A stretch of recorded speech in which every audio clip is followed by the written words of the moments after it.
81వ కీర్తన Sam 81 8వ వచనము. నా ప్రజలారా ఆలకింపుడి, నేను మీకు సంగతి తెలియజేయుతును. అయ్యో ఇజ్రాయేలు, నీవు మా మాట వినిన ఎడల ఎంత మేలు. చూడండి, ఇదే మాట మనం చూడగలిగితే ఇదే కీర్తనలో మరి ఒకసారి మనకు కనపడుతుంది. 13వ వాక్యం, అయ్యో నా ప్రజలు నా మాట వినిన ఎడల, నా మాట వినిన ఎడల, ఇజ్రాయేలు నా మార్గములను అనుసరించిన ఎడల, నా మార్గములను అనుసరించిన ఎడల ఎంత మేలు, ఎంత మేలు. హల్లెలూయా. ఇక్కడ దేవాతి దేవుడు ఈ యొక్క కీర్తనలో చెప్తున్నటువంటి మాట ఏంటి అని అంటే, ఇజ్రాయేలు నీవు నా మాట వినిన ఎడల ఎంత మేలు, ఎంత మేలు. దేవుని యొక్క మాట ఆయన బిడ్డలైనటువంటి ఇజ్రాయేలు ప్రజలు వారు వినాలి. దేవుని మాట వింటే ఎంత ప్రయోజనము, ఎంత మేలు అని దేవాతి దేవుడు ఆయన ప్రజల నుండి కోరుకుంటూ ఉన్నాడు, ఆయన ఆశపడుతూ ఉన్నాడు. అయితే దేవాతి దేవుని యొక్క మాటలు, సర్వ సృష్టికర్త అయినటువంటి యెహోవా మాటలు ఆ ఇజ్రాయేలు ప్రజలు వారు విన్నారా, వారు ఆలకించారా, వారి యొక్క పరిస్థితి ఎలా ఉంది అని మనం ఆలోచన చేయగలిగితే 11వ వాక్యాన్ని ఈ సమయంలో చదువుదాం. వర్డ్స్ 11. అయినను నా ప్రజలు నా మాట ఆలకింపకపోయిరి, నా మాట ఆలకింపకపోయిరి. ఇజ్రాయేలీలు నా మాట వినకపోయిరి. అంటే దేవుని ప్రజలు ఆయన మాటను వినేవారిగా ఉన్నారా, ఆయన మాటను వినని వారిగా ఉన్నారా? దేవుని మాటలు ఇజ్రాయేలు ప్రజలు ఆలకించట్లేదట. ఇజ్రాయేలు ప్రజలు దేవుని మాటలు వినట్లేదు, దాన్ని తృణీకరించేస్తున్నారు. పదే పదే దేవుడు ఆయన బిడ్డలకు, ఆయన ప్రజలకు చెప్తున్నటువంటి మాట ఏంటి అని అంటే, లిసన్ టు మై వర్డ్స్, నా మాటలు వినండి, నా మాట వింటే మీకు ఎంత మేలు అని దేవుని యొక్క మాటలు ప్రోత్సహిస్తున్నప్పటికీ కూడా దేవుని ప్రజలు వారెప్పుడు కూడా దేవుని మాటను ఆలకించినటువంటి వారిగా వారు ఉండిపోయినటువంటి పరిస్థితి.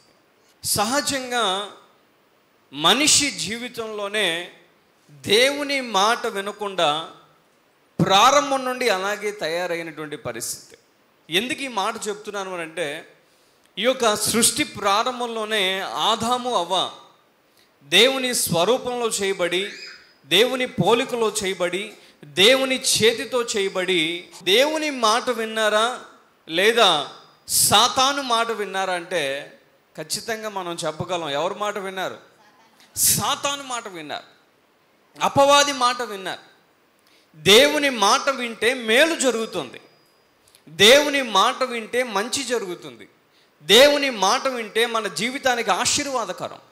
అయితే దేవుని మాట వినకుండా ఆది మానవులు, ప్రారంభంలో జన్మించినటువంటి మన పితరుడైనటువంటి ఆదాము హవ్వ, వారిద్దరూ కూడా దేవుని మాట వినకుండా వారు అపవాది మాట, సాతాను మాట వారు విని పతనాన్ని వారి జీవితంలో కొని తెచ్చుకున్నటువంటి పరిస్థితి. కాబట్టి ఈ మనిషి స్వభావంలో ఉన్నదేంటి అని అంటే, ఎక్కువగా దేవుని మాటలు వినేటువంటి వారిగా మనం ఉండము, కానీ అపవాది చెప్పేటువంటి అబద్ధాలను ఎక్కువ నమ్మేటువంటి వారిగా, అపవాది చెప్పేటువంటి అబద్ధాలను గ్రహించేటువంటి వారిగా ఎప్పుడు మనం ముందుకు వెళ్తూ ఉంటాం. అందుకే యోహాను సువార్త 8వ అధ్యాయం 44వ వచనంలో ఉంటుంది ఏంటి అని అంటే, అపవాది ఎటువంటి వాడు అని అంటే అబద్ధాలకు ఆయన జనకుడట. ఎవడు అపవాది? అపవాది ఎవడు అని అంటే అబద్ధానికి జనకుడు, అనగా ఫాదర్ ఆఫ్ లైస్. అబద్ధానికి జనకుడు గనుక వాడు చెప్పేదన్నీ కూడా అబద్ధాలే. మన జీవితంలో ఏది చెప్పినా, అపవాది ఏది చెప్పినా దానిలో సత్యం ఎంత మాత్రం ఉండదు, కానీ వాడు చెప్పేదంతా కూడా సత్యమే. అయితే దేవుని మాటలు సత్యమైనవి, అవి మన జీవితానికి మేలు కలిగించేవి, అవి మన జీవితాన్ని మార్చేవి, మన జీవితానికి ఆశీర్వాదాన్ని ఇచ్చేది. కానీ మనము ఏం చేస్తూ ఉంటామంటే, ఆ ఇజ్రాయేలు ప్రజలను పక్కన పెడితే, ఆదామును పక్కన పెడితే, మన జీవితంలో కూడా మనం చేసేది ఏంటి అని అంటే, ఎక్కువగా మేలు కలిగే దేవుని మాటలు వినడానికి ఆసక్తి చూపం, కానీ అపవాది చెప్పే అబద్ధాలు నమ్మడానికి మాత్రం ఇప్పుడు మనం సిద్ధంగా ఉంటావు. ఈ రోజున దేవుని ఆశీర్వాదం నువ్వు పొందుకోలేకపోతున్నావు అంటే దానికి కారణం ఏంటి అని అంటే నువ్వు దేవుని మాటలు వినేటువంటి వారిగా నీ జీవితంలో నువ్వు లేవేమో ఆలోచన చేయాలి. ఎందుకంటే అబ్రహాము జీవితంలో దేవుడు ఒక మాట చెప్తారు. ఆదికాండం 22వ అధ్యాయం 18వ వాక్యంలో ఒక మాట ఉంటుంది. ఆ మాట చదువుదాం.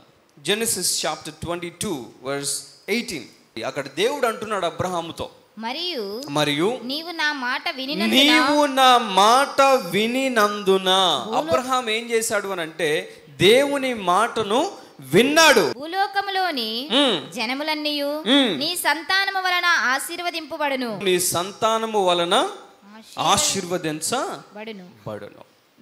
మనము దేవుని మాటలు విన్నప్పుడు జరిగేటువంటి పరిణామం ఏంటి అని అంటే దేవుని మాటలు మనం విన్నప్పుడు మన జీవితంలో కలిగేటువంటి ప్రయోజనం ఏంటి అని అంటే మన జీవితంలో మనము ఆశీర్వాదానికి పాత్రునిగా ఉండటానికి అవకాశం ఉంది.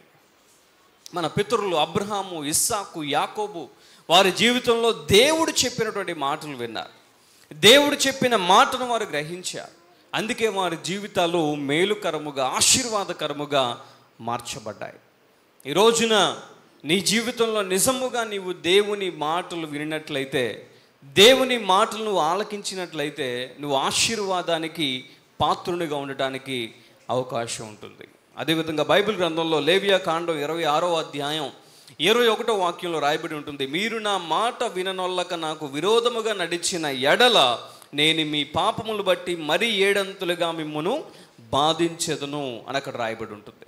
ఒకవేళ దేవుని మాట వినకపోతే దేవుడు చేసేది ఏంటి అని అంటే మన జీవితంలో మన పాపానికి ఏదైతే శాపం ఉంటుందో దానిని రప్పించడానికి ఆయన ఎంత మాత్రం కూడా వెనకాడడు.